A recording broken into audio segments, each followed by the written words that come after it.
Lot of us know, lot of things about Mataji, and some of us are new to this. Mataji is a monastic member of Sri Sharada, a monastic order within the Sri Ramakrishna order, and is known for her expertise in Yoga Vedanta philosophy. She is also the editor of the English journal Samvit and has served as the principal of Nivedita Vidyananda School. Mataji is recognized for her extensive study of texts like Patanjali's Yoga Sutras, the Upanishads, and the Bhagavad Gita, as well as her teachings of Yoga Vedanta at IIT Delhi. Mataji was born in Mysore, Karnataka, and she was always involved right from her very end age with Ramakrishna mission. I will give a little bit of background and activity. She is a monastic member of Sri Sharada, a lineage stemming from Sri Ramakrishna, Sri Sharada Devi, and Swami Vivekananda. She has served as the principal of Nivedita Vidyananda School and is actively involved in the publication of Sri Sharada. Mataji is a very renowned scholar and teacher of Yoga Vedanta, having studied and lectured on various texts and philosophical systems. She has lectured extensively on the Yoga Vedanta and the intersection of science and spirituality in various countries, including South Africa, the United Kingdom, the UAE, and North America. She conducts Yoga Vedanta courses at IIT Delhi, which are available on their official channel, NRCDEE IIT Delhi. She got the initiation Swami Ramanathananji and received the sannyasa in 2007. I request Mataji to speak she is going to speak, and then anyone having questions will be a follow-up. Mataji.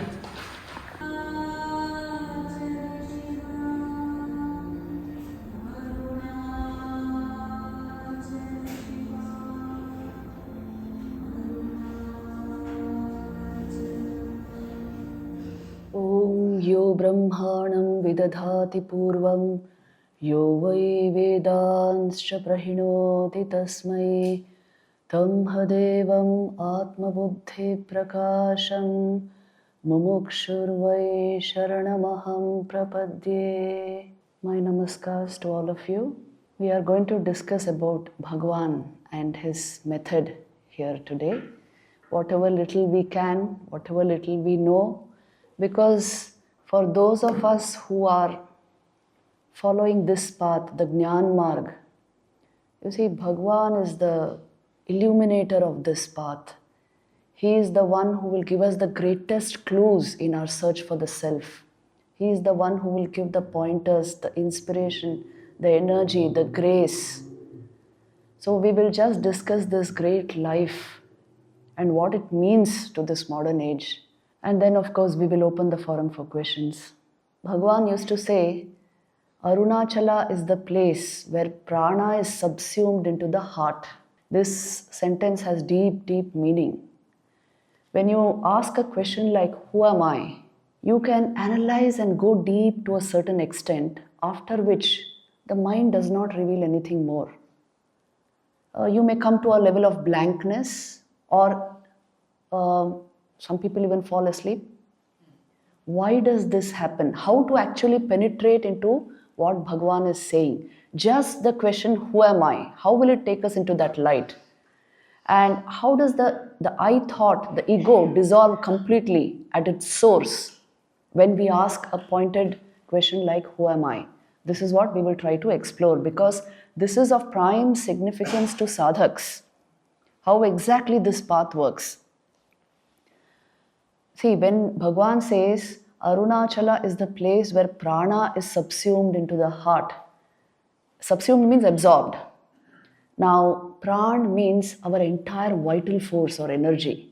It manifests as mind. And the subtle manifestation is mind. That includes your thought, emotion, everything happening in the mind. And its physical manifestation is the breath. So when this entire pranic energy, it gets subsumed in the heart, then the self is revealed, which means the mind must learn to stay in the heart. In fact, that is the home of the mind. But many times just watch your mind and see it's just running somewhere. The most chanchal thing in the world, restless, is our minds. So then with this kind of a mind, how can we take up this kind of a path? That's why then you see, when you inquire, who am I, the mind is already jumping. You come to a kind of blankness, and after that, you can't move ahead. You can't go further. That is why the primary requirement for the Jnana Marg is the Sadhan Chatushtay. You must have heard of it. Vivek, Vairagya, Shatsampati, Mumukshutvam. When you make an inquiry, the mind must stand at that point. The I sense within me, I should be able to catch it completely. And the mind should not jump here and there during the process. This is the primary requirement for Jnana Marg. I won't go into Sadhan Chatushtay because I think most of you already know it. These are the fundamentals of Vedanta, especially the path of Advait. If I have to know who am I, the mind must stand on that I sense within me for a long period of time. Then only it will penetrate deeply into what the I denotes, the import of the I sense. If that does not happen, we will not be able to catch this, what Bhagwan is saying. This path is very appealing because at once we feel, yes, of course it is about self-knowledge. What can be more interesting? It's about the self. But when you actually make the inquiry, we will face this. And that is why the most important thing in this marga is to keep mind in the heart.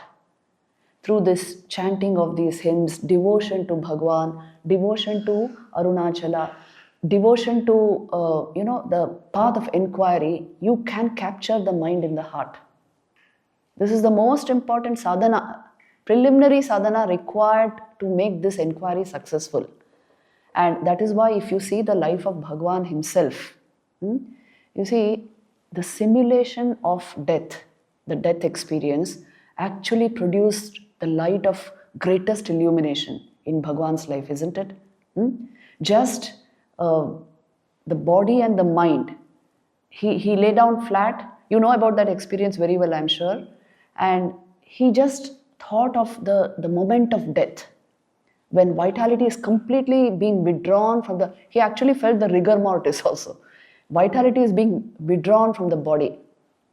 And the mind is no longer functioning. Still the force of I, he could feel it with tremendous power within him. The sense of I throbbing, the aham sphuran, it never leaves us actually. Aham sphuran is our real nature, the throb of I within us. But it gets covered up, laid up with a whole lot of mental concepts, ideas, thoughts. So that's why we are not able to see the pure light of awareness ever shining in our hearts. Bhagwan's words are the pointer to that state of our true being. This is Ganga from Gomukh. Bhagwan, his words, he hardly spoke, but whatever has been recorded of his talks, you have their talks with Raman Maharshi. I kept that book with me right from childhood. And even today it is there with me. You can never read that book, Every day you need to dive into that pure Ganga from Gomukh, because he is giving us the source of your very thought process, the source of the I sense within us. And that source is the Gomukh glacier. It is the self. It is the luminosity of our being. This light is not this kind of light. This is the light of awareness. It is pure consciousness. That is the essence of our being, and everything proceeds from there. So unless mind is turned towards heart, we will not catch this in first person experience. We may have all kinds of third person, experiences and ideas and whatever, formulations. But to actually catch this and enter that deep inner silence, the recesses of the heart, what Bhagavan used to call heart, that is the way of this method. The aham sphuran is ever there within us. But the mind fails, it's so busy with thoughts that we fail to see it. Bhagavan used to say, after that experience, Bhagavan lived perpetually the state of self-knowledge, radiating that knowledge. How beautifully it is described in his life. Before he got this experience, self-knowledge, you can never say these people did not have self-knowledge because they are born with that sanskar. But when it came into full manifestation with that death experience, before that, when Bhagavan used to go to Meenakshi Amman's temple in Madurai, he would go like a playful boy. And he would not even do any worship, just stand and bow down before mother, maybe do a pradakshina and do what other boys would do. But after this experience, when he would stand before mother, that is something for us to see. And what would happen? Tears would roll down his eyes. And he himself has described it. This is because the soul had lost its hold on the body-mind complex. And that is why the outpouring of that soul in tears to the divine, because now he was in touch with the consciousness of the divine. I'll tell you a few more things about this. See, when Bhagavan used to talk of the self, whenever he has talked of the self, he would always say words are secondary. In fact, words are tertiary. They are the grandsons of that state, great-grandchildren of the state of perfect silence. Only in silence this teaching can be given. For the simple reason, it is consciousness. It is not about mind. Try to see the difference. Mind is nothing but a bundle of thoughts. We are trying to give a context to our thought process and calling that context mind. But is there a mind? But our awareness ever is. Awareness is never absent. Check this out and see, if your mind is saying, no, there are states when I am unaware, that is the finite mind's interpretation. Yes, because even to know you are unconscious, you require consciousness. Awareness, consciousness alone is. Mind activity happens in that consciousness. That is why when we ask a question like, who am I? You will just go beyond mind. And if we have the necessary preparation in terms of sadhan chatushtay, it will usher you into a state like this. And in Bhagwan's case, he has lived throughout his life in that, you can say, the infinite light of pure consciousness, Brahman, Atman, whatever you call it. Bhagwan even didn't know those words. Later on he says that I didn't know the words Atman and Brahman. Much later, when they were reading the Upanishads in front of me, I would understand that they are describing my own inner experience. See, this is the state of the jnani. As Thakur used to say, the experience happens first for them. The formulation happens later. And in our case, it's all about formulation and Shravan and Manan and Nididhyasan and whatnot. So the whole point is, if you study Bhagwan, I'm telling you, it is Ganga Snan from Gomukh. There's no need of going to Gomukh. You study these great lives and dip into their consciousness. It is equivalent to the highest pilgrimage you can make. Let me also put a few more, a little more maybe discussion on the state of Bhagwan. See, I'll tell you a wonderful incident in his life, which actually happened much later in his life, but it is a pointer to where this consciousness lived. Towards the end of his life, Bhagwan had cancer. There was a tumor on his arm, and he was completely oblivious of it. He would never there was no registration of any form of suffering in that body and mind.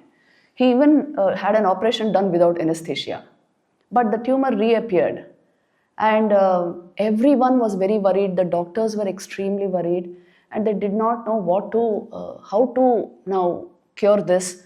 So they thought of one thing. If Bhagwan applies his mind to his body, it will be cured. Because that is such a powerful mind, radiating the highest consciousness. So at that point of time, Alamelu Amma had come to Tiruvannamalai. She was his sister, Bhagwan's sister, younger sister. She had come, so these devotees joined together and told her, please go and tell Bhagwan to put his mind on his body, on the tumor. And if he just does that much, it will be cured, it will be healed. Now she went before Bhagwan, and Bhagwan was absorbed in the self, and he said, Yanna, what do you want? She said, Bhagwan, just in your presence, everybody is getting healed. Just in your presence, even mental sickness is getting healed, and physical sickness also. Why don't you apply your mind to your body? Apply it to that tumor, and then it will be cured. Please, Bhagwan, for our sake, you should do this. She appealed to Bhagwan. And Bhagwan looked seriously at her and said, see, for me to do what you are saying, I must first imagine I have a body. And then I have a hand, and there is tumor in that hand, which is painful. And to imagine all these things, I need a mind, which I don't have. So how am I going to do what you are asking me to do? Poitu va. This was Bhagwan. It shows the state of the Jnani. Please see. Mind also is not there. Where shall I apply mind, he is saying. Recognition of body also is not there. See, when self-knowledge comes, consciousness comes into predominance. There is no other kind of silly mind activity there at all. And that is why their state is something we cannot imagine actually. When consciousness has come into full bloom, you read the Upanishads, this is what they will tell you. You are essentially that consciousness. You have imagined you are a body and mind. But when that consciousness will come into full bloom, body consciousness and mind consciousness will fully drop. Mind will just move aside. And then there is the full effulgence of the self, which you will see in these lives. There is a similar incident in the life of Sri Ramakrishna. Only it is put in the language of devotion. I can tell you that incident also here. You know, Sri Ramakrishna also during his last days had a very nasty form of cancer, throat cancer. And the devotees were very worried how to get rid of that. So they also, especially one devotee called Shashadhar Pandit, he came to Sri Ramakrishna and said, Thakur, please put your mind on your body, on the throat, and then it will go. Please do this, for our sake you should do it. For our sake you should do it. And Thakur said, Sri Ramakrishna, we call him Thakur in Bengali, he said, how can that mind which I have given at the lotus feet of the Divine Mother, how do I pull it into this cage of bones and flesh? I cannot do it. Then, Naren entered the room and again held Thakur's feet and said, you have to do it for our sake. Apply your mind to your body, this cancer will go. And then Sri Ramakrishna said, okay, let me tell mother. Let me tell mother. And then they both went out of the room and Sri Ramakrishna prayed to the Divine Mother. After some time they came back. And they came back and Naren asked, Thakur, did you tell the Divine Mother? And look at these words of Sri Ramakrishna. He said, I told her, Mother, see that I am able to eat a little. This throat is aching so much. And the mother told me, why? You are eating through so many beings, so many people. See, the same Brahma Jnana in the language of devotion. Their consciousness is not individualized, localized consciousness. It is the light shining in all our hearts. That's why they feel so dear to us. This is, you see, the secret of love. Somebody feels very dear to you only when it's a soul to soul experience, love, isn't it? It's not a persona to persona experience. Persona will always clash after some time. But a soul to soul experience will never end, It is an endless experience of the deepest love. So that is why these personalities, we may call them, any word you use is wrong. They manifest as the self in all beings. They are our innermost core. How will we not love them? They are our very essence. Let me tell you a few more things I thought of in Bhagwan's life. See, Bhagwan used to harmonize all the paths. Similar to Sri Ramakrishna's teaching, he would say bhakti, that transigent love which brings about the full fruition, or you can say effulgence of the self, that is bhakti. And bhakti is Jnana Mata, he used to say, the mother of Jnana. Because only when you have total dedication to knowing the truth of the I, then only it will manifest as the self completely. Until then, the mind will remain busy with other things. So Bhagwan has actually speaking solidified even the bhakti marg by giving us this idea about bhakti, that real bhakti means the oneness you feel with the essence of your very being. That is bhakti. It is similar to Shankaracharya's definition of bhakti. He would say the same thing. And even the Yog Marg, Bhagwan was very clear that this is a kind of mystic communion with our own being. It appears mystical. It is the most natural, obvious thing that can be. We may use any rational process to try to understand Vedanta, but Vedanta actually comes into experience in silence.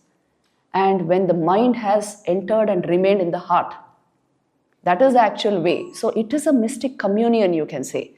Bhagwan, after his experience of self-realization, for the longest part of his life, he was absolutely absorbed in the self. Self-enquiry should lead to self-knowledge, which should result in self-abidance. This is the Yog Marg actually, where you don't budge from the reality of your being. So provided we have the sanskars of Vedanta well set, the foundation stones, if they are well set, this is an experience that is possible. That's why in Bhagwan's life you see not the slightest budging from the highest state. Any question you put to him, he will draw your attention back to the self. Who is the questioner? He never tried to solve the problems of our stupid egos, He only dissolved the ego. In their presence, the ego dissolves. Mind dissolves. Speech dissolves.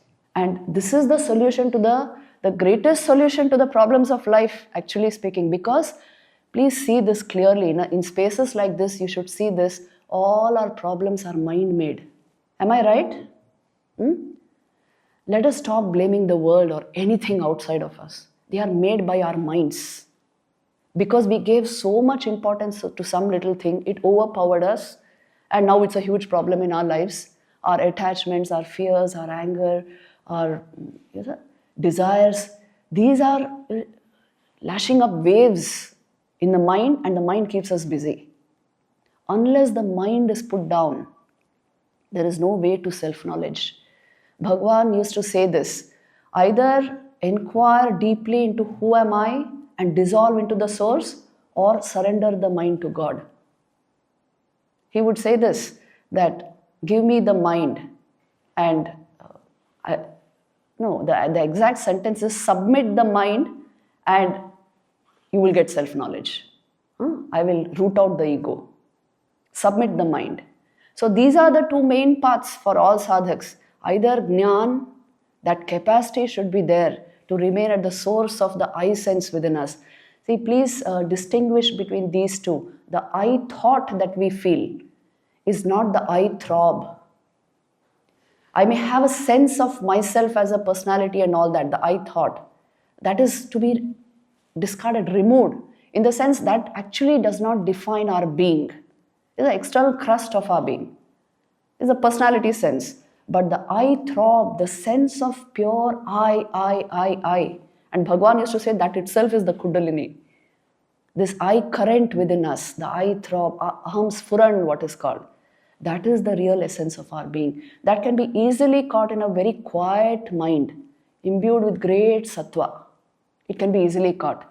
So that is the actual key to understanding what Bhagavan is saying. If aham sphuran has happened, then you will get a clear picture of the Upanishadic path.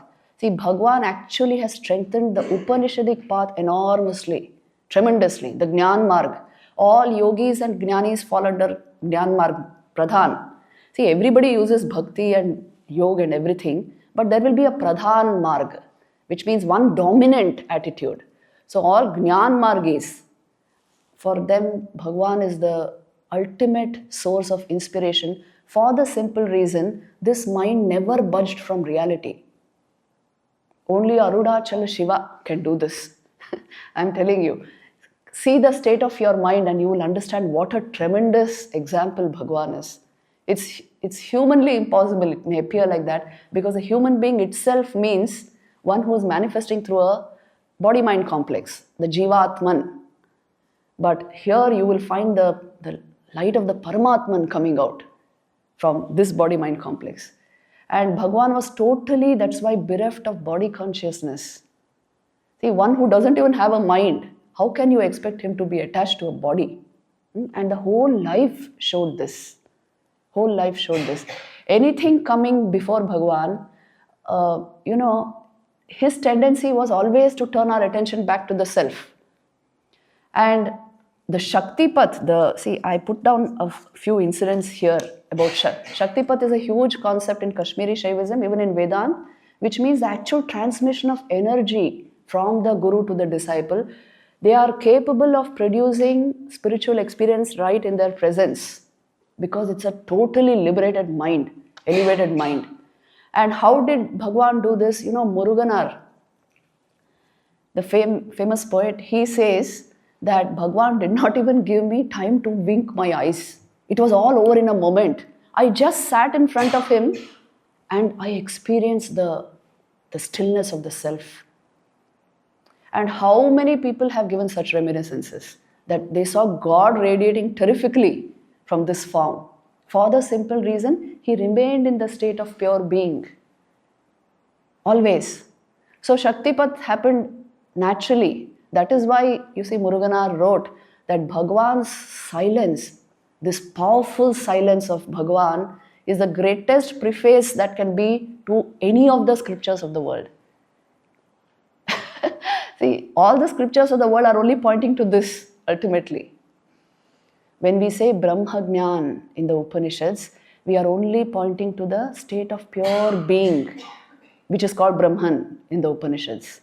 And that is the goal, because that is the essence of our own being. So a person who will radiate that level of knowledge obviously will become the dearest to all of us. This was Bhagavan's life. Let me tell you some more incidents here.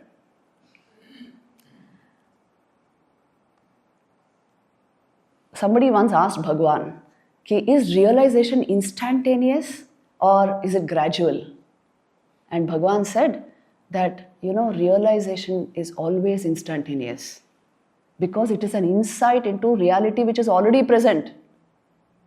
But it requires introversion of mind, which is very gradual. Knowing how our minds are, Bhagavan gave answers accordingly. You see, introversion of mind, placing mind in the heart so that it is subsumed in the heart is a big effort. Requires lifetimes of sadhana and tapasya. Don't think Vedanta is so easy. Although it is our most obvious and it is our nature, still it is not easy to remain in that state for like this entire lifetime.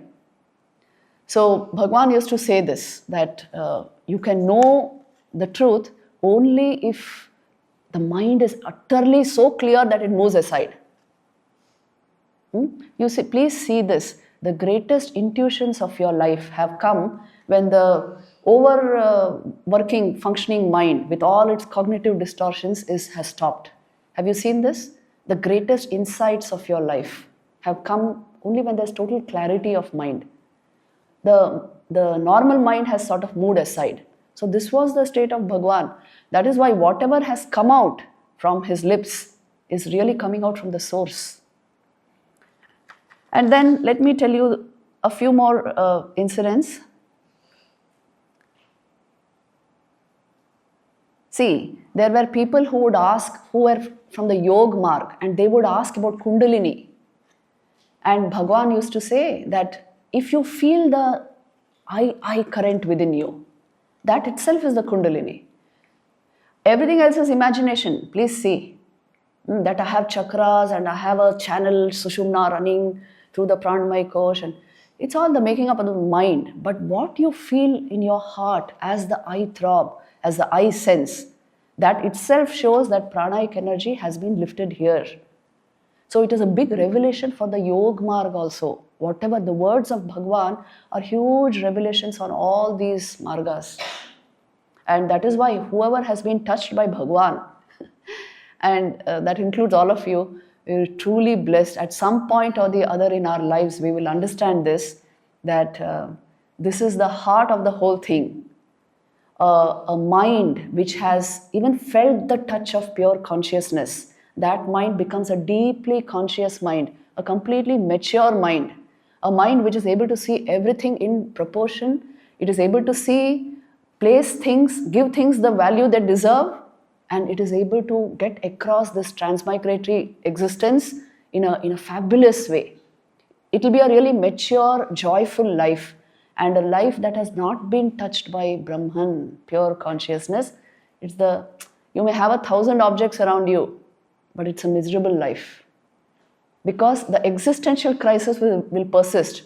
However much you satisfy your psychological desires, the existential crisis will persist.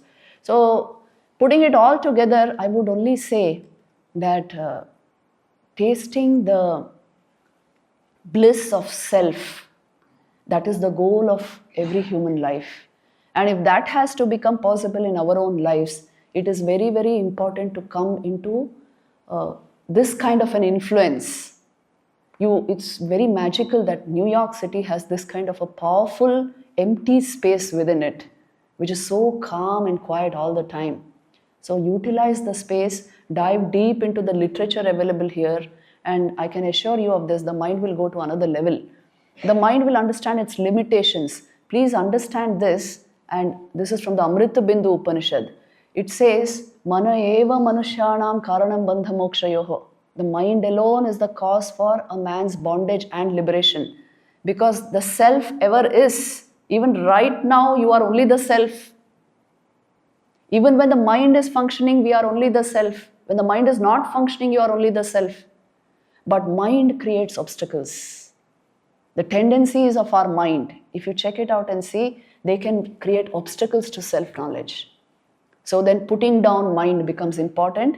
And if we have the maturity, then you can even, through the mind, you can do it. That also can be done. Even when the mind is functioning, you can remain as a witness to the happenings of the mind. But the real witness, the sakshi, not the reflected awareness. These are all very clear words. I have not gone into any technical aspects of Vedanta for the simple reason, when I come before Bhagwan, mind collapses, I'm telling you. So I can't go into all those intricate technicalities. Here, you see, there are no polemics, no rhetoric is required. Because he's in that state all the time. And he's around us. You feel that power. So then the technicalities of Vedanta, the Sakshi or the Pramata or the Chidabhas, we don't have to go into all that at all. Just see clearly that your consciousness, it's not even your consciousness, you the consciousness, is ever-present reality of your being. And the mind-body complex, they are completely acquired. It's acquired taste. It's something you posit or superimpose upon yourself, and then we give a big you can say a big idea about our persona, which doesn't exist. Somebody asked Bhagwan how to control mind. Bhagwan said, when you realize the self, there is no mind to control. Just realize the self, just see reality as it is. Even if the mind is doing all its monkey business, still we can peer At very, you see, profound moments, you can peer and see that the very nature of my being is awareness. And all the confusion of the mind is only created because I didn't train it enough. If there is sadhana, enough training, the mind will merge into the self. Because it has no real astitva. What we are calling mind is a phantom. And the one who sees this is the self. So only turn your attention back to the self. This was Bhagwan's method. This is the purest Jnana Marg, the way of the Upanishads. And if something of this we bring into our lives, all the clutter of our mind and the tendency of the mind to go around objects constantly, keep busy somewhere, will come to a halt. And the radiance of the self will come to the forefront. This is the path of Bhagwan Raman Maharshi. We can't talk much about this. You should know this. It is completely experiential. Upanishads are like that. They are the outpourings of rishis in this state, the state of pure being. So you actually cannot talk or formulate or discuss too much about it. Anything you say will fall short of what it is. All we can do is take these things as clues, take Bhagwan's words as the greatest pointers, study their lives, dive deep into yourself. Take up a process of meditation and keep to this kind of satsang, holy company, and dive deep within yourself. This is all I would want to share about Bhagwan today, and I'll open the forum for questions. Jai. I think questions are more important than one-way traffic. Yes. In one's life as well as in Thakur's life, as well as in other people's life, there are always a few people who kind of are their so-called enemies, who kind of want to harm them or want to spread rumors which are Yeah. So someone who is in Brahman and is Brahman, and the so-called, I would say, like not a good person, who is also Brahman. What is their role? So do you know how Sri Ramakrishna or Bhagwan, Raman Maharshi, how they dealt with toxic people? Oh yeah, you must read those incidents. That is why I told you, keep close to this literature. And you will get tremendous insights on how to actually live our life.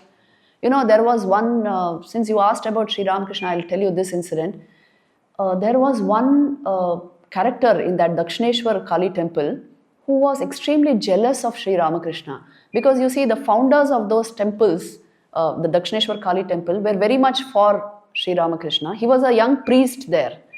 And everybody knew he was illuminated, he was living in God consciousness. So they always supported him. So this priest, he was not a priest, he was actually just a worker there. He grew jealous of Sri Ramakrishna.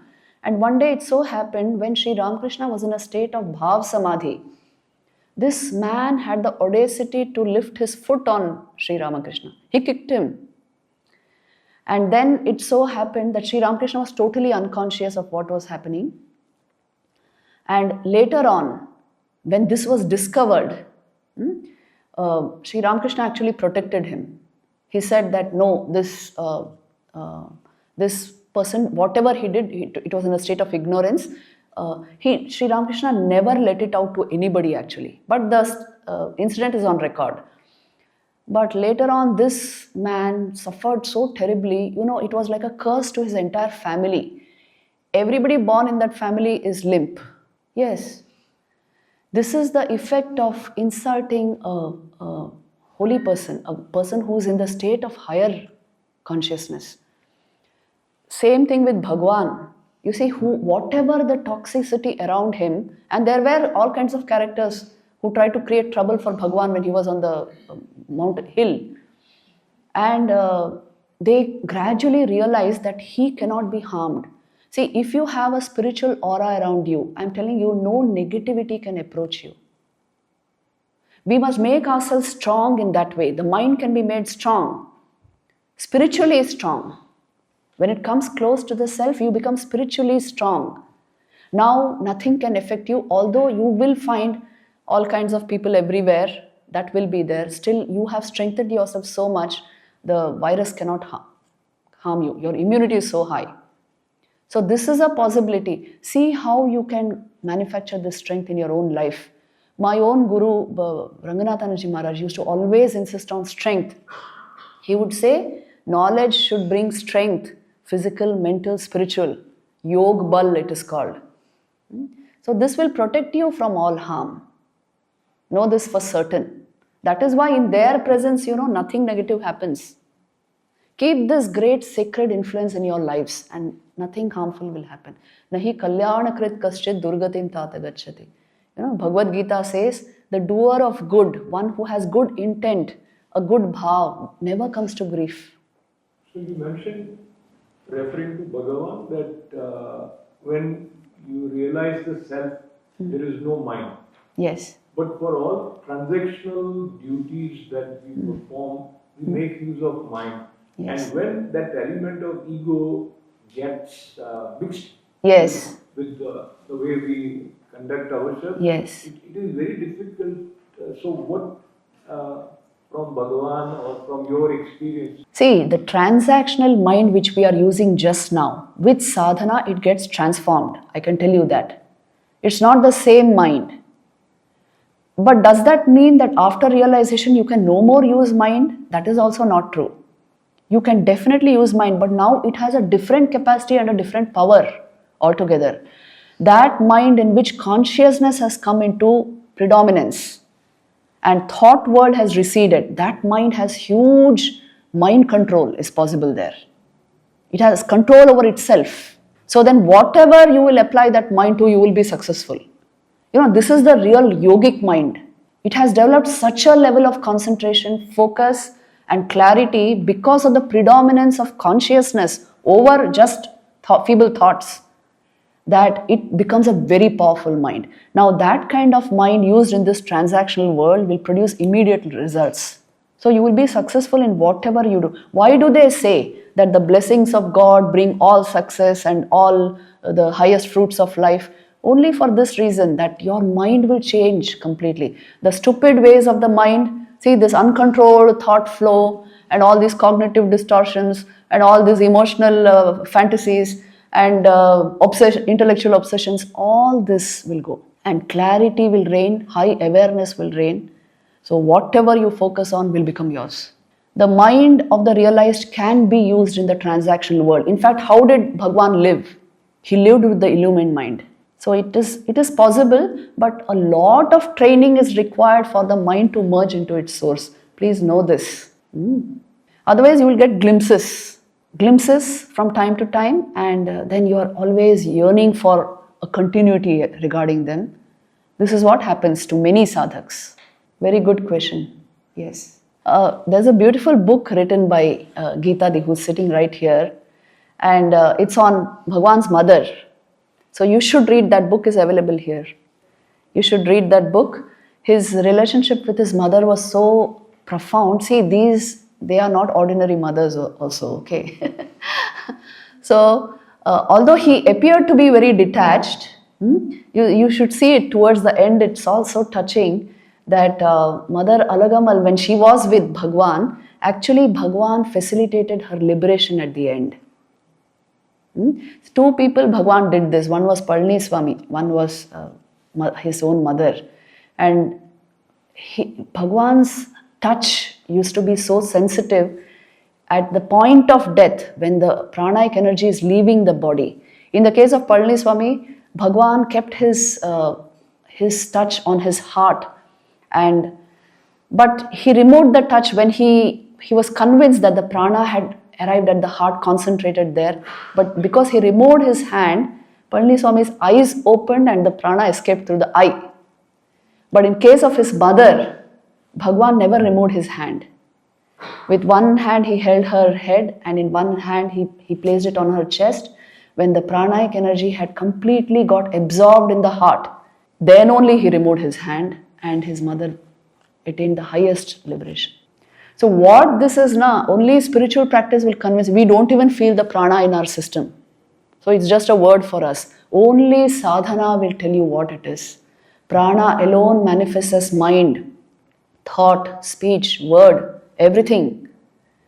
And if this pranic energy is collected together and focused on the heart and absorbed there through this process of inquiry, then only realization occurs. What this means, you find out for yourself. You can't talk more than this actually. Yes, speech can be silver, silence is golden. I think no more questions. If I may add one. Yes. Brief, so meditation, importance of meditation, we hear from everyone, and so if there is any simple way to get to the state, and there's sometimes the meditation happens. So how do we make ourselves eligible for meditation to happen to us? Whether it is Yog Marg or Jnana Marg or Bhakti Marg, see, everything has pre-qualifications. The pre-qualification for meditation to happen, the state of Dhyan, is that Yam and Niyam. Those are the first two steps of the Yog Marg. Once you are well established in that, your prana is in your hands. See, this is what happens with all preliminary spiritual practices. Your entire vital force is moving in one flow. It is luminous, it is effulgent, and it is moving in a particular way. Now you concentrate it on the heart. Take a Sakar Sagun Upasana if that helps you. Or Nirakar Nirguna. Question can lead you into it. But take whatever appeals to you. If the prana is in the heart, meditation will happen. Only when the pranic energy is all scattered all over and you can't collect it in any way, meditation is a real trial and error. But if you are able to gather all your energy and concentrate on the heart center, meditation should happen. Meditation is the only way. In fact, what Bhagwan is calling self-inquiry, it is more than meditation. Only when, the meditative habit, meditative awareness has become strong, then only you can pursue an inquiry like this to its successful fruition. Because the mind will not deviate then from that search. Otherwise, it will keep on, our monkey mind, I don't have to introduce it to you, isn't it? It will keep on doing that, its normal ways. And then the inquiry will not work. So take charge of your mind. That is the preliminary thing in spiritual life. That is why then you have to do puja, parayana, all these practices, everything, satsang, apply bhakti, apply jnana, apply everything. You will finally come to a point when your mind is really in your hands. Then you use inquiry, it's the ultimate thing. Bhagavan used to say, you know how powerful inquiry is? When you are well prepared, he used to say, see, you use a log to set fire to a pyre, isn't it? And the pyre consumes the log. Bhagavan used to say, inquiry is like that. You use just an inquiry to light the fire of self-knowledge. And finally, that the fire of that will consume even the inquiry. Mind gets consumed through self-knowledge. But the necessary preparation should be there, otherwise it will not happen. So, this is a kind of a paradoxical question. But when we think about spirituality and Advaita, we think in a different section of life. For example, if I'm here, I want to fully immerse myself into Advaita. But as soon as I go to work, I wear a different hat. Or if I'm doing some other duty in a materialistic world, I wear a different hat. So my question is, how can I remove those boundaries between these different hats in the material world and continuously practice Advaita and try it? The meditative awareness has to be maintained. See, if it is generated in your periods of silence and meditation, the higher awareness, it will continue even in your workplace, wherever you are, at home. Whatever identity you may wear, at the heart of the whole thing, you are only the self. Isn't it? Are you ever separate from your consciousness, tell me? In your workplace, maybe you are a boss of so many employees. At your home, somebody else is the boss. But yourself, the consciousness that you are, is always the same. Personas keep changing. You don a different personality in different context, a different identity, but the self remains the same. In meditation, if that self has come into full blossom in your mind, meditative awareness that is called, then that awareness persists through all of the entire day. It will be there with you. Then you can handle every situation very well. Otherwise, you are a different being in a different place always. Meditative awareness, see what it is. It's a huge thing. In Upanishads, they are always talking of this. This has to be generated. Prajna, it is called. If there is prajna, you don't have to, have a different persona every time. There's a continuity about you now. Because the mind, clear mind, has perfectly reflected the inner light. Now that stays with you. In fact, that is the only continuity about you. Is your mind ever continuous? Tell me. All these cognitive sciences and neuroscience people, they are always saying mind is continuous. Mind is never continuous. A neuroscientist will say brain is the continuous. Yes. By the deep calmness and peace and integrity you feel within yourself. It's unmistakable experience of the deepest peace possible.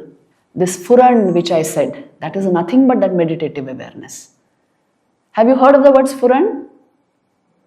Bhagwan used to use the word Aham Sfuran. The I throb, pure sense of I within you. Not the assumed, concocted I, the real I. When that reflects in your meditation, it generates the meditative awareness. The proof of that is deep inner peace and joy, bliss. You have now an impersonal sense of yourself. That goes with you always. Because you are actually that, isn't it? See, check this out and see, body has changed so much since we were infants. Infant, child, toddler, teenager, young person, and now whatever we are. Body changed so much, mind changed so much, but your I am sense, has it changed? You only were that child, you were that toddler, you were that same I sense is persisting.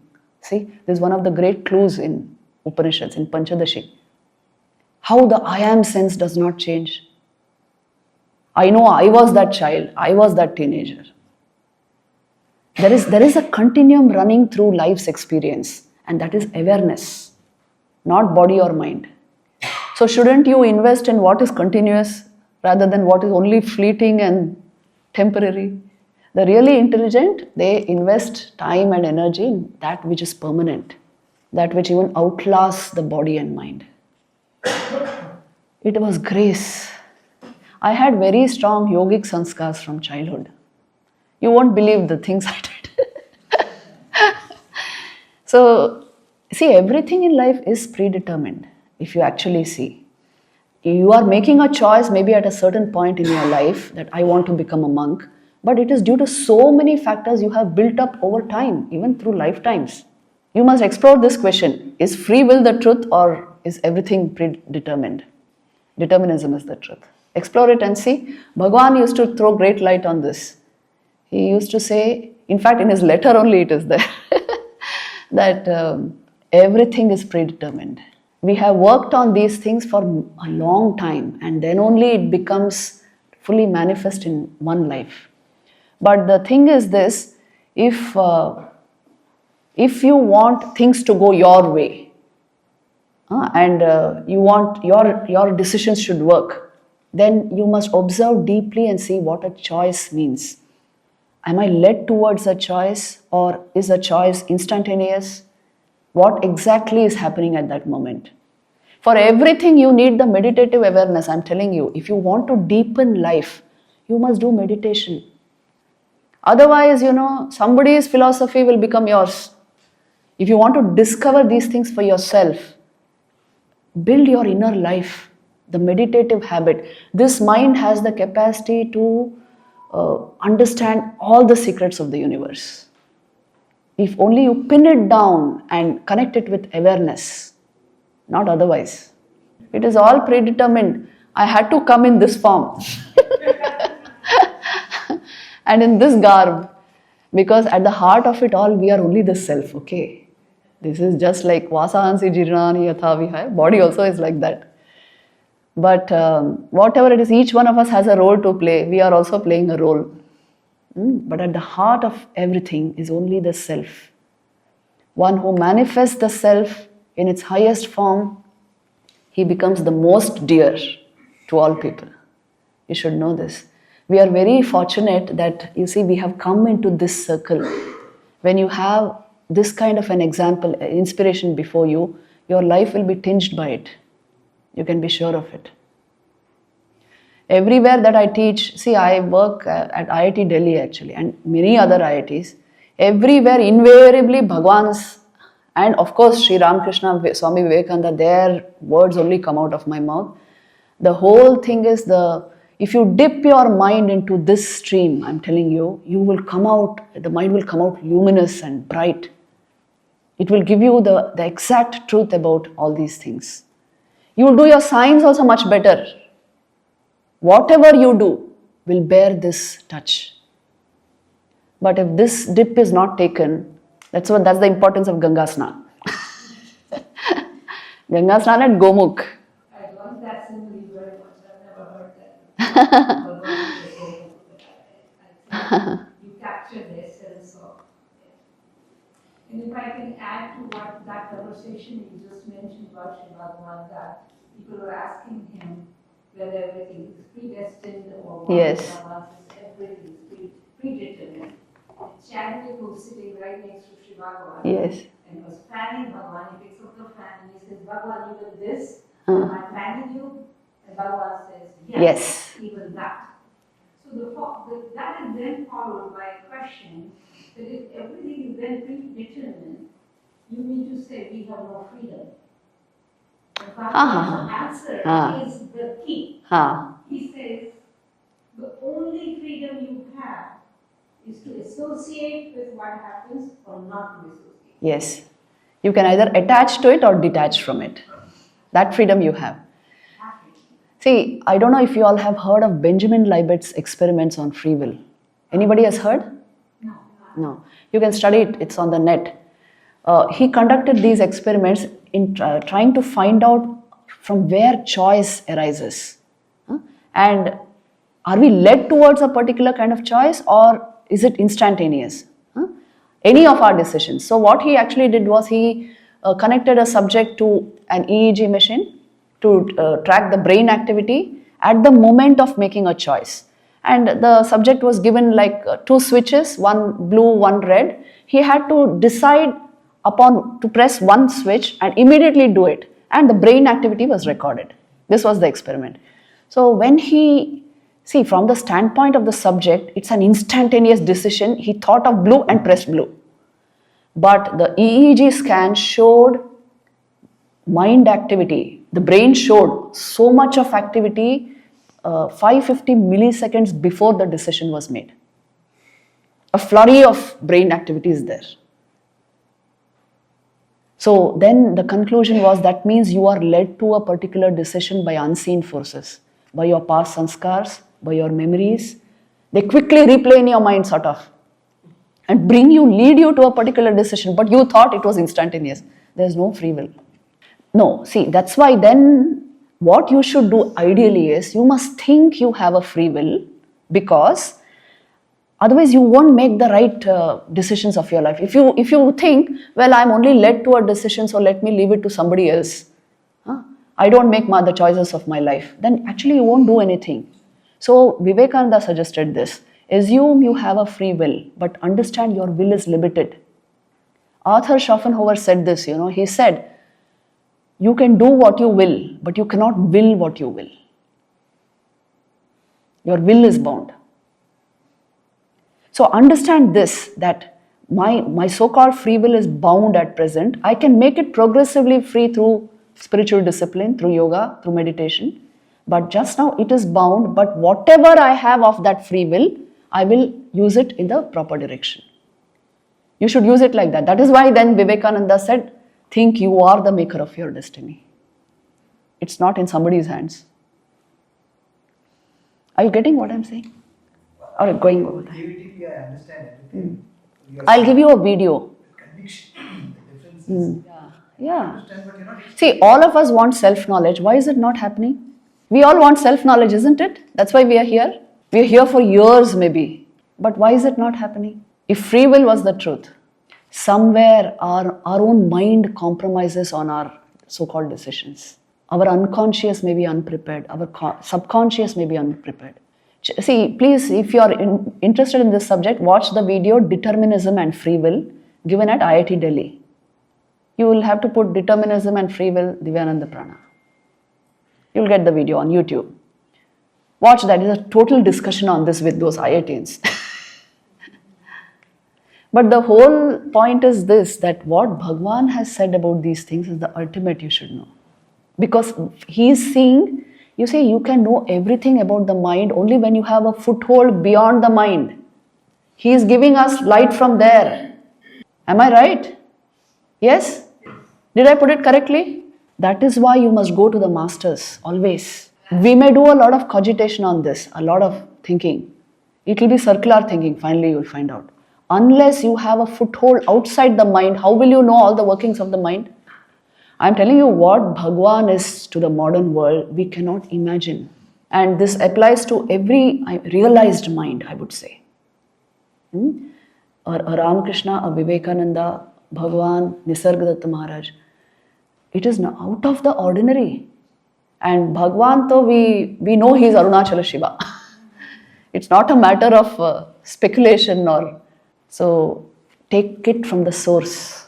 This is what I did, I'm telling you. My whole life I based it, I read only the source scriptures. I don't go to the second, third generation versions of it at all. And go to the source and meditate. That is the way to knowledge. Because the unfoldment comes only from within. It is not thought born. Go to the source scriptures, go to talks with Raman Maharshi. If you go to that, your entire brain will get rewired, Real Vedantic sanskar will come. And meditate. If you don't meditate, nothing serious is going to happen, I'm telling you. Because we must understand the place of mind in our life. Mind is, only for this transactional reality, for that, not for self-knowledge. Mind has to drop at some point, but only the purified mind will drop. Am I making sense or is it all senseless? There are a whole lot of people in the world who will say, what is she talking about? Okay, anything else? Yes, Janet. Thank you so much. I don't know if I have my question formulated completely, but it just has to do with the grace of Divine Mother and its relationship to realization, to the path of self-knowledge, and how, the fact that the Mother's Temple was created, all of that, what grace is needed, what grace Yes. is needed, and how does this path, the devotional path, or you could say the tantric path, how that perhaps does that. Yeah. Open up these, Yeah. deeper things Right. that we find as obstacles. Yes. See, Sri Ramakrishna used to always say, without Divine Mother's grace, nothing is going to open up. That Divine Mother manifests in us as our vital energies. She manifests, she is the energy of this universe. Without her grace, truly nothing is possible. So for our vitality to really come under our will, into our hands, divine grace is required. It is only by that. Bhagwan also used to talk of grace, isn't it? You see, once somebody asked him, you did it without a guru? He said, who knows how many births I might have had a guru. And without grace and unconditional surrender, this is not possible. Unconditional surrender means putting mind at his feet. It's all only grace. All sadhana is another name for grace. But I can tell this, that you are all incredibly lucky that you are under this umbrella. It's a great thing even to think of Bhagwan, discuss the philosophy, discuss the way, see that this is possible, this is the highest, evolution of the human mind. This is a culmination of human evolution, that we have been ushered into this presence. This itself is a greatest blessing. Sri Ramakrishna only gave that example. He would say, it's like a cow being tied to the post of a tree. So that much of tether it has, that much the freedom to munch grass around the tree, it can do that. And after munching all the grass, if it moves loudly, he will tie it to some other post, maybe give it a longer tether. So God will give that kind of a tether. Some amount of free will, at least the notion of a free will he has installed in us. That is why we feel, well, now I can speak what I want to speak. You can do whatever you want to do. We have that feeling, but it's only very limited and bound. And check this out and see.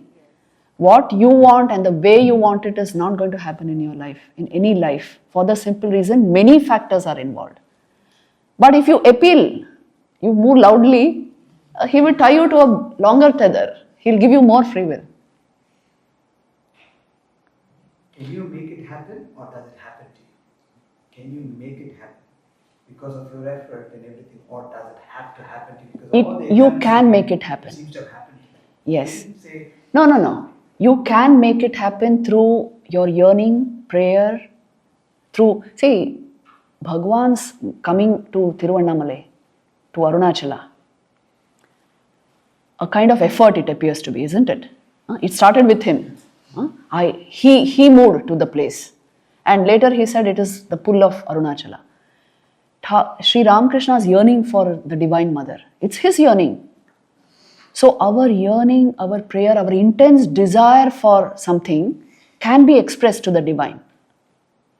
Yes, that starting point should be there. That's why I said, assume you have a free will and exercise it in the right direction. And gradually you will understand it is bound, but it can be made progressively free. Yes? Yes.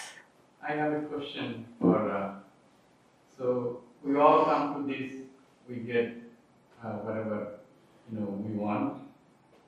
Now, what is your advice for our parents and this? Because in 20 years, the new generation will take place. How do we bring that to the new generations? How do we bring this knowledge? Yes, for everywhere, not only this order, Ramakrishna order, like we have only one with the way. They're trying, we're trying to do. So what, as a parent, or we're a group of people here? Right. Right, so in 30 years, the demography will be different, everything will be different. So how do we bring this to the next world? See, the first thing is, the parents must be imbued with these bhavs, What exactly you do at home, that is going to impact the child the most. What you prioritize, what is your value system like? Check this out and see. If the parents are, partying the whole day and night, but wanting some kind of a value system in the child, will it happen? If the parents are devoted to these kinds of ideas, they have a very high value system, there's a kind of sattva at home, then definitely it seeps into the child. Unconsciously it will become his values for the future. So this is the first most important thing, what you do at home. Secondly, create a sacred space at home. See, sacred and secular are the same, is a very high standpoint which is very far away. Most of us need sacred spaces, consecrated spaces like this for the right impact to fall on the mind. These spaces create sanskars. So create it at home also. Teach your children to bow down to this, bow down to spirituality, real manifestation of spirituality, because this is the saving factor for our minds. It saves our minds. Otherwise, the mind will just go into anything. Many people treat their minds like a waste paper basket, isn't it? So teach them to bow down to this, that this is the real value of human life. This is the culmination of human evolution. If you can put this idea into them, if this is the priority in your own life, it will go into the child. Two things, right? Parents should have some kind of a spiritual focus in their lives, and they have a value system at home, and they have an atmosphere at home. So daily you can do some practice together, isn't it? One aarti with your children, if that's possible. At least until they are 12, it's possible, isn't it? Usually. And or read the Kathamrit or something at night for 5 minutes with them, 10 minutes. Keep good books in your house. It will influence their mind sometime or the other. These are small steps you can take. And pray and hope for the best, that's all. All the best to you. Because it's not easy, I know that. Many times, devotees' children are tangentially opposite. Which is very strange.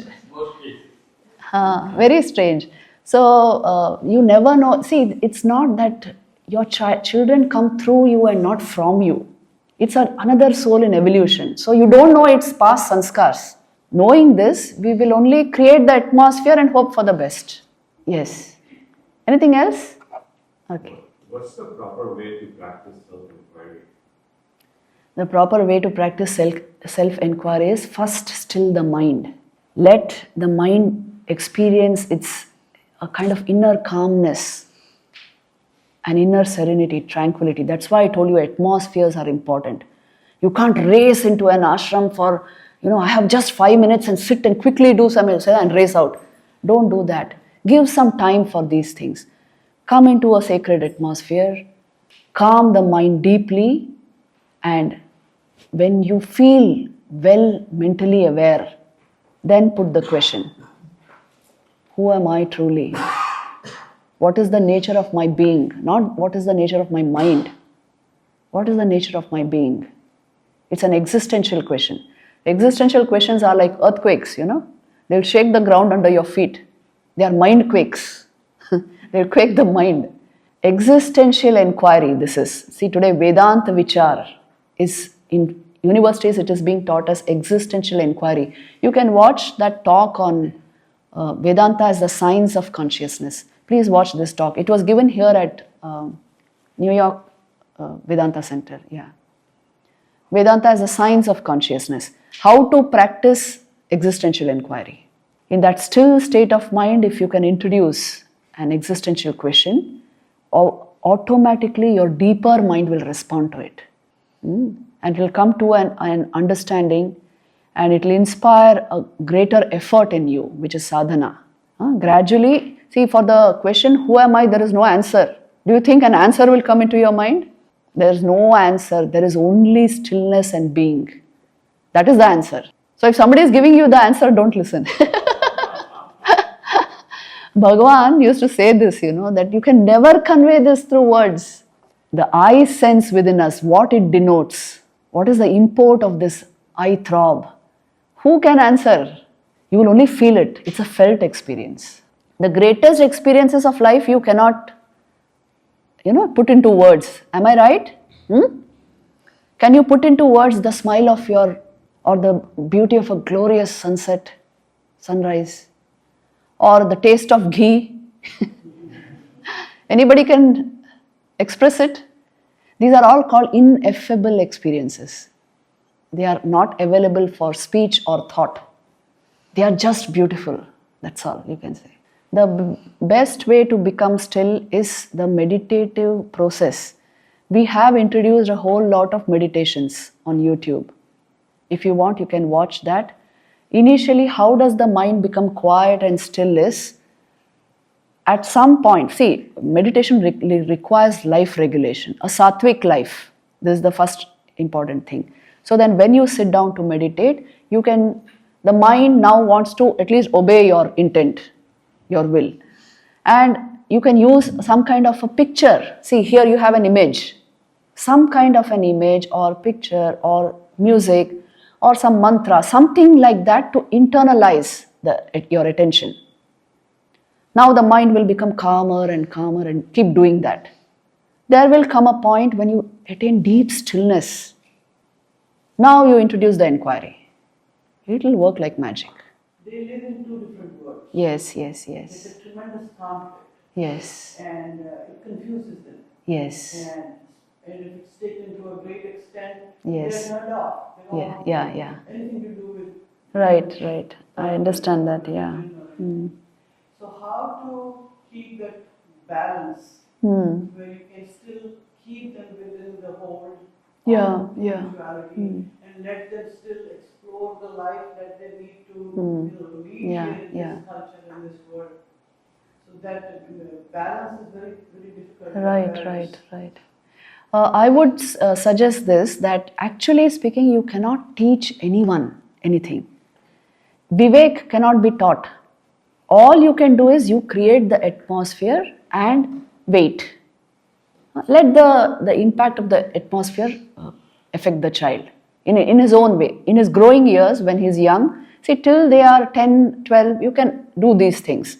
After that, they are completely independent. They won't anyway listen to you. So, what we can do is at that time, you keep some good books around and encourage him to think about these things.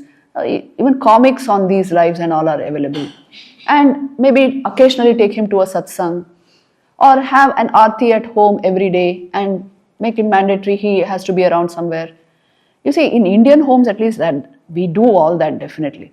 But what is happening is, because they face a totally different atmosphere in school or college, it's likely that they will feel, well, should I be doing this or that? But what you will be doing as a parent is going to influence them in a big way. And then see to the company they keep also. That's going to be a bigger influencer in their lives, at least those teenage years. And you cannot determine that company again. But if you have been successfully able to instill a value system in them, they will catch the right people in their lives. And by the time they are 20, 22, that sense of discernment comes definitely. I want to lead this kind of a life, so I want this kind of company, and they will make mature decisions. Try your best, that's all I can say. You can't say anything about, children today. How about implanting a chip? That would be the next level effort, This beta generation might be doing that to their children, who knows? Yes. Yes. See how you would protect a sapling? A little of that is required. Sri Ramakrishna also used to give that illustration. Yeah. Your satta will go into them. See, when Sri Ramakrishna would pray to the Divine Mother, he used to use that word, He used to say, Tomar satta amar moddhe ache ma tai to tomake bhalo lage. Which means your essence is in me, O Mother. That is why I love you so much. The same applies to your children, isn't it? Something of you is in them. Now, when that you has grown spiritually, that effect will fall. If it doesn't manifest now, in another 15, 20 years, it will manifest. But the seed has to be planted. And protect that sapling to the extent possible. But don't force or impose on them, because it takes the opposite effect, yeah. I'll share a small thing. Yeah. I was taking Swami Prabhudanandi, the Satsang from the Vedanta Society, to one of the devotees' place in New Jersey. As a parent, you always had a question, where my duty as a parent went. Savitri was there and my daughter was maybe 3 years, 4 years. I asked that question, where is my duty went, Swami? Swami said, as long as you have done your duty, you should micromanage it and treat what you are as a trust and your children as a trust. Do your level. How beautiful. Beyond that, you can't do anything. and you shouldn't worry about it. You shouldn't worry about it. Right. Don't expect your child to be a carbon copy of yourself. Yeah. So do we wrap up? I leave it to you, Mataji. Shall we wrap up? Anything else? Ma, I've been here for a very long time, and I have heard other people or written on Sri Bhagavan, but your presence here is real special, because when you spoke about Bhagavan, you spoke about you experiencing Sri Bhagavan, and you brought the energy level so high here that we are eternally grateful for that. Bhagavan caught me very early in life. That's what happened. Okay, we'll conclude here. Om Shanti Shanti Shanti Sri Ramanarpanamastu. It is no coincidence actually. Mataji came about 2 years back through Nanak Mahanti, and we didn't know anything about Mataji when she came. She came for a day trip, right, Mataji, at that time. She stayed here, she was mostly in the shrine. And then she expressed a wish that she wanted to come back to the ashram so that nobody knows, and she wanted to spend the time in the shrine only.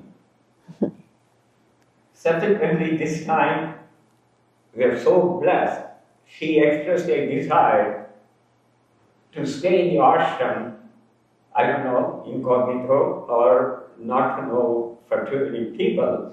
And we are so blessed that she herself offered to stay in the ashram, and we are eternally grateful for her. And it has been such a pleasure to speak to her and get enlightened.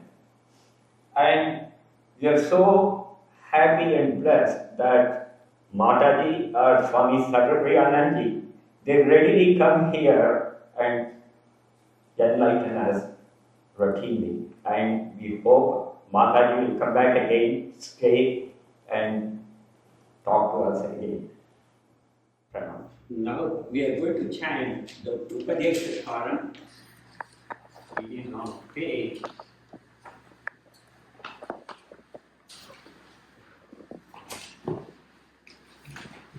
9. Karpurasnaya prapyate param karmani param karmakajjadam krutimaho tado padanakaranam paramashashvatam gavinirodhakam ishvararpikam nechayakritam chittashodhakam muktisadhakam Kayavanmana Karyamuttanam Pujanam Japa Chintanam Kramat Jagata Ishari Yukta Sevanam Ashtamurti Deva Pujanam Uttamastavat Uccamandata Chittajam Japa Dhyanamuttamam Ajadaraya Srotasasamam Sarala Chintanam Viralata Param Vedavavanat Sohamityasau Bhavana Vida Pavanimata Bhavasunyasat Bhavasusiddhi Bhavana Bharat Bhaktiruttama Vissale Mana Swastaka Kriya Bhakti Yoga Bodhasya Nishchitam Mayurodhana Liyate Mana Jala Bhakshiva Rodha Sadhanam Chittayagama Chikriyabhita Shagayodvayi Shakti Mulaka Laya Vinashane Ubayarodhane Laya Gatam Punar Bhavati Nomritam Pranavandana Lina Manasam Eka Chintana Nashamityada Nashamanaso Krishta Yogina Pratyamastikim Swastitim Yata Vidasharitam Chittamatmana Chittvadarashanam Tattvadarashanam Manasantukim Margani Krute Naiva Manasam Margavajavat Pratayasvaham वृत्तिमाश्रिताः वृत्तयो मनो विद्वयः मनः अहमयं कुतो भवति चिन्वतः परिपतत्यहं निजविचारणम् अहमिनाशभाव्यहमन्तया स्फुरतिरसमयं परमपूर्णसत् इदमहं पराधिक्यमन्वहम् अहमिलीनके व्यलयसत्तया विग्रहेन्द्रिय प्राणधीमत नाहमेकसत्यदमयस्य सत्त्वभासिका चित्तवेतरा सत्तया हि चित्तया ययम् ईशजीवयोर्वेषदीविदा सत्स्वभावतो वस्तु केवलम् वेषहानत स्वात्मदर्शनम् ईशदर्शनम् स्वात्मरूपतः आत्मसंस्थिति स्वात्मदर्शनम् आत्मनिर्दया आत्मनिष्ठता ज्ञानवर्जिता ज्ञानहीना चेत् ज्ञानमस्ति किं ज्ञातुमन्तरम् किं स्वरूपमेत्यात्मदर्शने अव्यया भवा पूर्णचित्सुखम् बन्धमुक्त्यक्ति तत्परं सुखम् विन्दति हजी वस्तुदैविकः अहमपेतकम् निजविदानकम् महदिदं तपो रमणवाक्यम्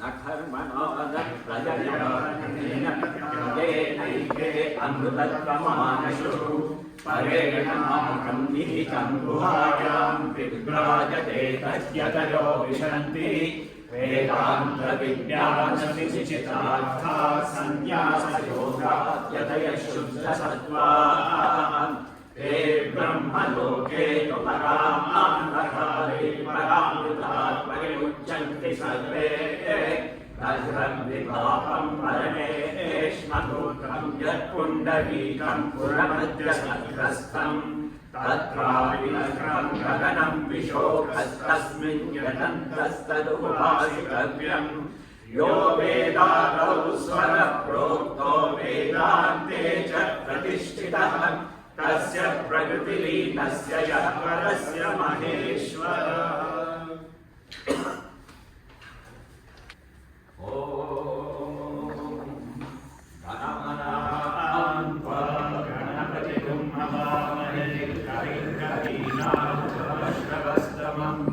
ज्येष्ठराजं ब्रह्मणां ब्रह्मणस्पत आनश्रुण्वन्तो दिव्यश्रीरसादनम् ॐ श्रीमहागणपतये नमः।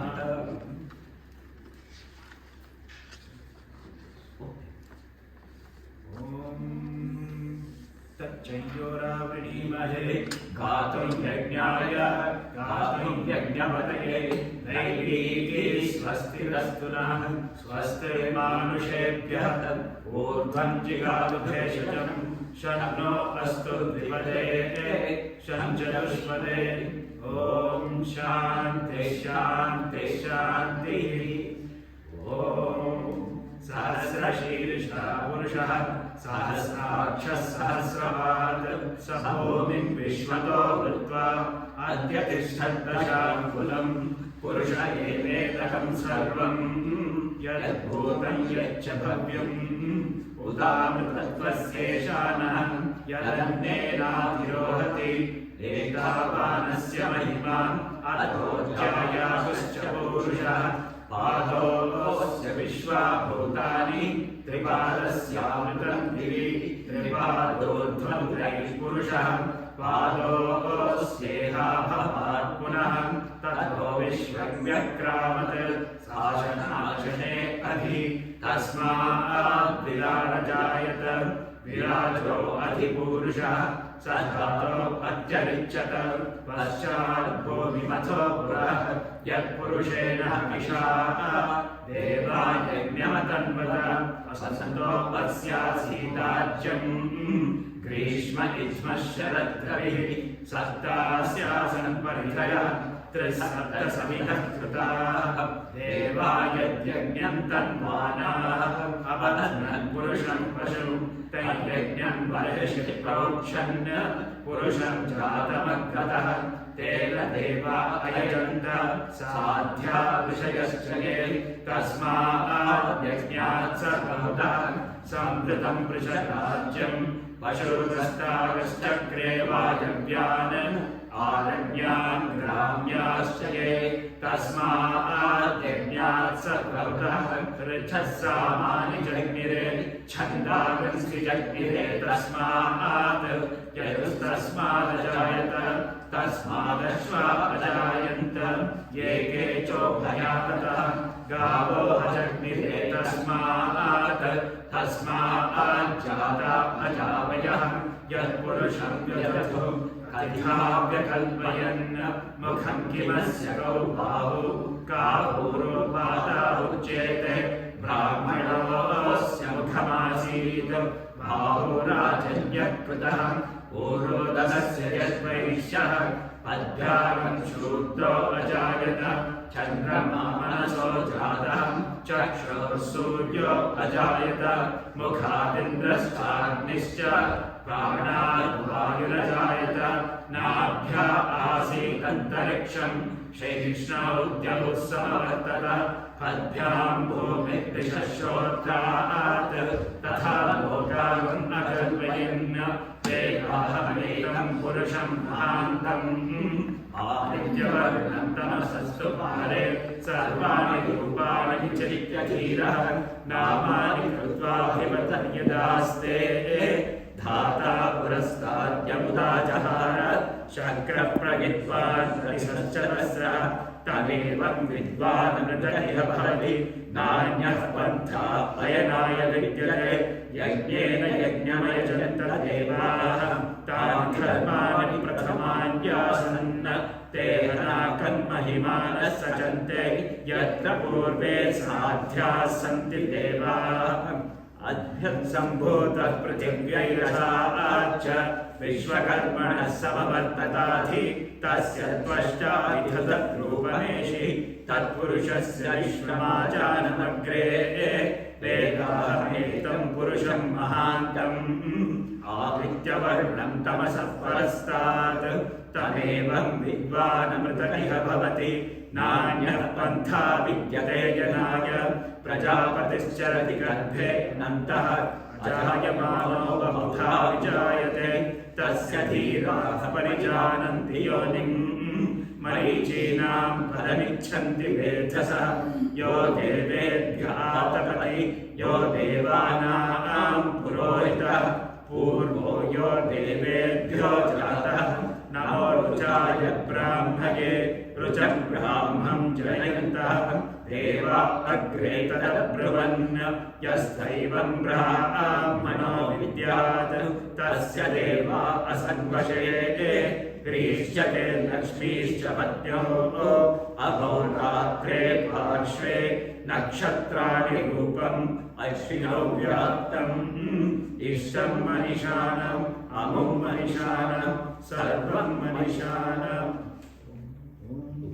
तच्चयोरावृणीमहे गातुं यज्ञाय गातुं यज्ञपतये दैवी स्वस्तिरस्तु नः स्वस्तिर्मानुषेभ्यः ऊर्ध्वं जिगाभेषजं शं नो अस्मद्विपदे शं चतुष्पदे ॐ शान्ति शान्ति शान्तिः जातवेदसे सुनवामसो ममराति यतो निदहातिवेदः सनत्पर्षदति दुर्गाणि विश्वानावेर्वसिन्धुं दुरिताध्यग्निः तामग्निवर्णां तपसा ज्वलन्तीं वैरोचनीं कर्मफलेषु शुष्टाः दुर्गां देवीं शरणमहं प्रपद्ये सुरतसिंहसे नमः अग्ने त्वं पारयानभ्यो अस्मान् स्वस्तिभिरति दुर्गाणि विश्वा पूश्च पृथ्वी बहुलान पूर्वी भवतोकाय तनयाय शय्योः विश्वानि नो दुर्गः जातवेदः सिन्धुं न नावादुरितादिपरशि अग्ने अत्रिवन्मनसा गृणानोऽस्माकं बोध्यविता तनूनाम् रुधनाचितकं सहमानमुग्रमग्निकं मवेम परमात् सदस्थात् स नः पश्यति दुर्गाणि विश्वाक्षामद्देवो अतिदुरितात् अग्निः रत्नोशिखमेभ्यो अध्वरेषु सनाश्च होतानभ्यश्च सस्नि स्वाञ्चाग्ने सर्वं विप्रयस्वास्मभ्यं च सौभगमाय रजस्रम् गोभिर्जुष्टमयुजो निषिक्तं तदेन्द्रविष्णोः सञ्चरेम नाकस्य पृष्ठमभि संवसानो वैष्णवीर्लोकैरमादयन्ताम् ॐ शान्ति शान्ति शान्तिः न कर्मणो न प्रजया नैके अमृतत्वमानशु परेण नाकं निहितं गुहायां विद्राजते तस्य तयो विशन्ति वेदान्तविज्ञानविचितार्थाः सन्न्यासयोगा यतयः शुद्धसत्त्वान् ते ब्रह्मलोके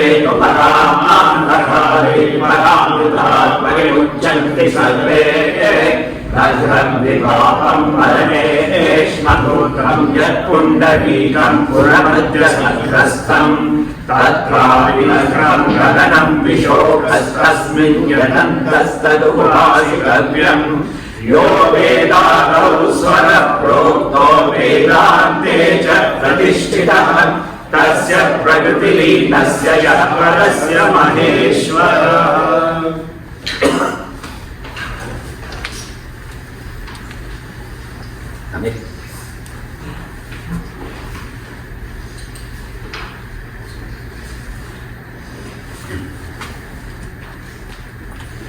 Okay.